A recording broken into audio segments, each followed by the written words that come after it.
Good morning. I'm Roy Jacobstein.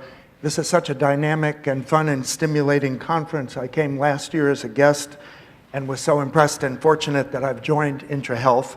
And it's been great to be among such capable, energetic, and innovative colleagues.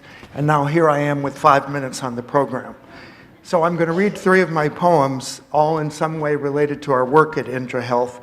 As we were reminded yesterday, poetry is one of our oldest art forms, and it's right in there with cave painting and pre-literate.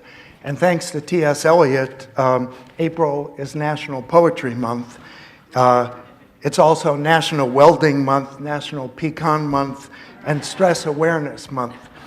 And yesterday was National Jelly Bean Day. All this, if you can believe the internet, is true. William Carlos Williams, my poet predecessor, pediatrician predecessor, famously said that you can't get the news from poetry, but people die every day from want of what is found there. But maybe you can get the news from poetry. We'll see, and I'm going to read 3 poems, the first of which is set, we heard about Malawi before, the warm heart of Africa. This is set there, and the trigger for it was speaking to a conference about this size, and this was back when HIV was not treatable, and realizing that on average 1 out of 6 people out in the audience was HIV positive. It's got the word Mzungu in there, which is Swahili for white person, and it means to travel around. So, HIV needs assessment. Everywhere the faces, hair, limbs are coal, obsidian, flawless black sapphire. Thus the rare Mzungu, like me, stands out the way those remaining white moths once did on industrialized London's trees. A month fluttering the warm heart of Africa's long length on this needs assessment. We've found the needs, many, but let us not talk of that as the people do not. Focus instead on the vivid oleander and limpid sky that domes the arid volcanic hills, its lapis mirrored in the uniforms of the file of schoolgirls who stride the side of the road.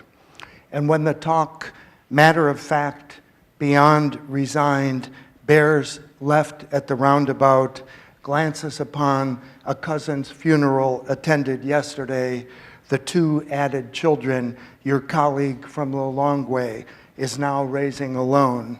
Funeral venues for this weekend. Just sit there as the project vehicle propels you onward to the next site, past the loan ads for toothpaste and for study opportunity abroad, and the many for caskets, lightweight, can be carried by one, and say nothing.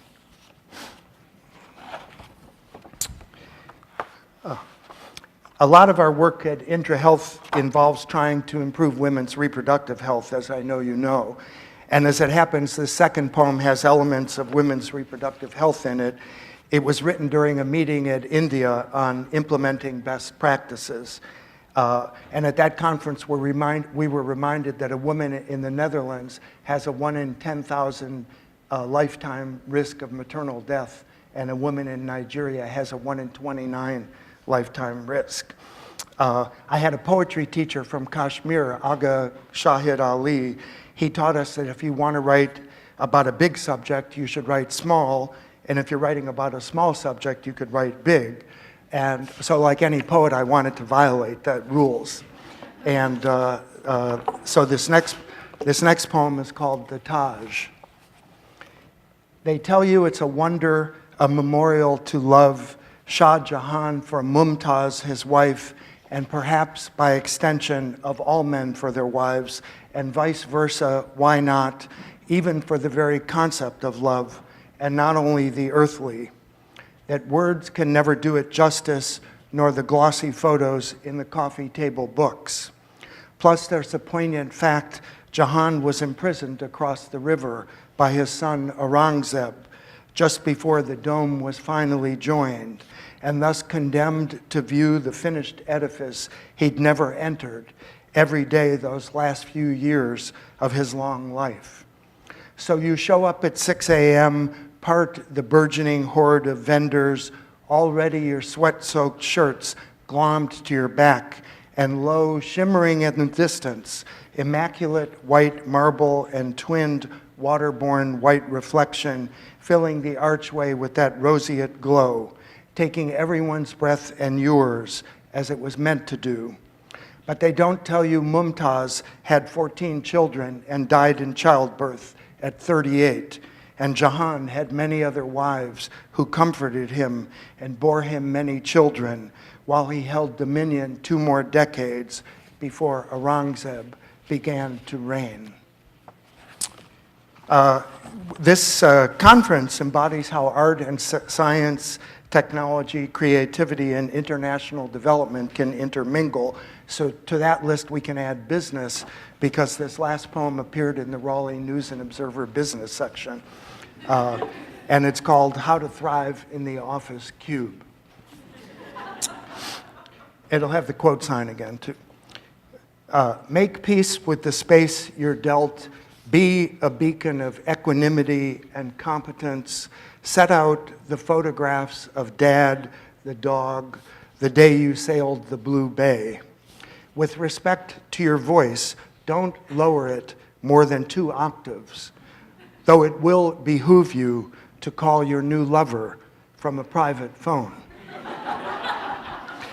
And instead, should he call you, say, Mon ange, your eyes are the glowing coals in the blast furnace that is my heart, you must respond coolly with, yes, Steve, the report is coming along fine and will be available for your perusal by COB today. Such dispassion has useful spillover. The dry cleaner will give you the discount even though you forgot the coupon. The mechanic notorious for gouging his customers will fear you know something and not overcharge. Your landlord will promptly repair the heat pump. And your lover, who may or may not be Steve, will take your demeanor for the deep, still ardor he has meant to unlock all his life, beginning with dinner at the little Turkish place where he will order meze and raku and ask you, are you always this cool? Thank you. We'll let it go. Yeah.